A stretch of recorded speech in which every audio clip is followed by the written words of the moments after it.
அனைவருக்கும் வணக்கம். நடந்து முடிந்த மக்களவைத் தேர்தலில் மீண்டும் மூன்றாவது முறையாக திரு பிரதமர் நரேந்திர மோடி தேர்ந்தெடுக்கப்பட்டுள்ளார்.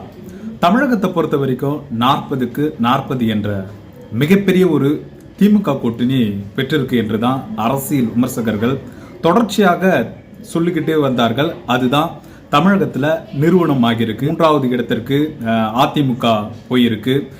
சில இடங்களில் பாஜக கூட்டணி இரண்டாவது இடத்தை பிடித்திருக்கிறார்கள். அவர்கள் ஒரு இடம் ஜெயிக்காவிட்டாலும் பல இடத்துல அவங்களுடைய மார்ஜின் கூடி இருக்கு என்றுதான் பல அரசியல் விமர்சகர்கள் தெரிவிச்சுட்டே வருகிறார்கள். நேற்று தமிழக எம்பிக்கள் நாடாளுமன்றத்தில் பதவியேற்றுக் கொண்டார்கள். அந்த முழக்கத்தில் என்ன சொல்றாங்கன்னா, பெரியார், டாக்டர் அம்பேத்கர், கலைஞர், உதயநிதி, ஸ்டாலின், எழுச்சி தமிழர், இப்படி இந்த குரலை தான் பல இடத்துல ஒழிச்சிருக்காங்க. இதுதான் பேசு பொருளாக மாறி இருக்கு. தொடர்ச்சியாக 40 எம்பிக்கள் அந்த பதவி ஏற்றது தான் சமூக வலைத்தளத்தில் வேகமாக பரவி வருகிறது. மீண்டும் ஓம் பிர்லா அந்த சபாநாயகராக குரல் வாக்கெடுப்பு மூலமாக இரண்டாவது முறையாக பதவியேற்றிருக்காரு. அதற்கு பிரதமர் நரேந்திர மோடி, ராகுல் காந்தி வாழ்த்துக்களையும் தெரிவித்திருக்கிறார்கள். குரல் வாக்கெடுப்பு மூலம் மீண்டும் மக்களவை சபாநாயகராக ஓம் பிர்லா அவர்கள் தேர்ந்தெடுக்கப்பட்டது மிகவும் மகிழ்ச்சி.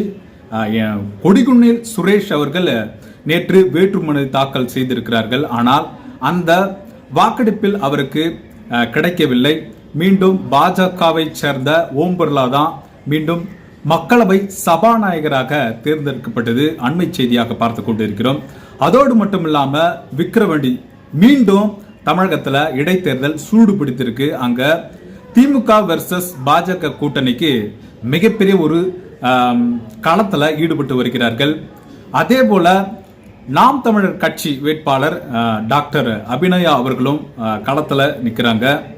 விக்கிரவாண்டி இடைத்தேர்தலை பொறுத்த வரைக்கும் அன்னியூர் சிவா அவர்கள் திமுக சார்பில் நிறுத்தப்பட்டிருக்கிறார்கள். பாஜக கூட்டணியில் பாமக சார்பில் சி அன்புமணி அவர்கள் போட்டியிருக்காரு. இவர்கள் இருவருக்கும் தான் மிகப்பெரிய ஒரு மோதலாக இருக்கிறது. என்ன ஓட்டுக்காக என்ன நடைமுறையில் இருக்கிறதோ அதை பாமக கையில் இருக்கிறது. அதை ஒருபடியாக 30 அமைச்சர்களும் எம்பிக்களும் சட்டமன்ற உறுப்பினர்கள் அனைவரும் அங்க களத்தில் நின்று வேலை செய்து ஒரு பரபரப்பான ஒரு அரசியல் களத்தை திமுக ஏற்படுத்தியிருக்கு என்றுதான் சொல்கிறார்கள். மீண்டும் திமுக தான் வெற்றி பெறும், அது அனைவருக்கும் தெரியும். இரண்டாவது இடத்தில் எவ்வளவு ஓட்டு வாங்க போறோம் என்பதுதான் பாஜக கூட்டணியுடைய அந்த அஜெண்டாவாக இருக்கிறது. வரும் காலத்தில் அதே போல உள்ளாட்சி தேர்தல் நடைபெற போகிறது. அதிமுக இங்க பேசு பொருளாகவே இல்லை. அங்க எதிர்கட்சி என்ற ஒரு அந்தஸ்தையை இழந்ததுதான் அவங்களுடைய பின்வாங்கி இருக்கார்கள் என்று பல அரசியல் விமர்சகர்கள் காட்டமாக விமர்சித்து வருகிறார்கள். ஒரு இடைத்தேர்தல் கூட போட்டியிடாம பின்வாங்குகிறது. ஒரு பாஜக கூட்டணி முன்னெடுத்து செயல்படுகிறார்கள். திமுக வெர்சஸ் பாஜக இந்த இடத்திற்கு தான் அண்ணாமலை கொண்டு வந்திருக்கிறார் என்றுதான் நம்ம தொடர்ச்சியாக சொல்றோம். இங்க அதிமுக எந்த ஒரு எதிர்கட்சியும் செயல்படாமல் செயலிழந்து காணப்படுகிறது என்றுதான் ஒரு பேசு பொருட்களாக சொல்கிறார்கள். கள்ளச்சாராய விஷயத்துல கொஞ்சம் பேசியிருக்காங்க. அதே மாதிரி போராட்டமும் நடத்தியிருக்கிறார்கள். அதே போல எதிர்கட்சி மக்களுடைய பிரச்சனைகளை சட்டமன்றத்தில் ஒழிக்காம அதிலிருந்து வெளியேறுவது, வெளிநடப்பு செய்வது, இது எதிர்கட்சிக்கு ஒரு மாண்பை, ஒரு அவலத்தை ஏற்படுத்தும் செயல் என்று அரசியல் விமர்சகர்கள் தெரிவிக்கிறார்கள். பத்திரிகையாளர்களும் அப்படித்தான் சொல்றாங்க. உங்களுடைய தொகுதிகளை பற்றி சட்டமன்றத்தில் ஒழிக்காமல் வேறு எங்க ஒழிக்கிறது? மக்கள் இடத்துலையும் உங்களுடைய அந்த அஜெண்டா ஜெயிக்கவில்லை. 9-10 தோல்வி பழனிசாமி என்று ஒரு காட்டமாக தன்னுடைய சொந்த கட்சியினரே விமர்சிக்கக்கூடிய அளவிற்கு தான் திரு எடப்பாடி பழனிசாமியுடைய அரசியல் அஜெண்டா சொல்கிறது.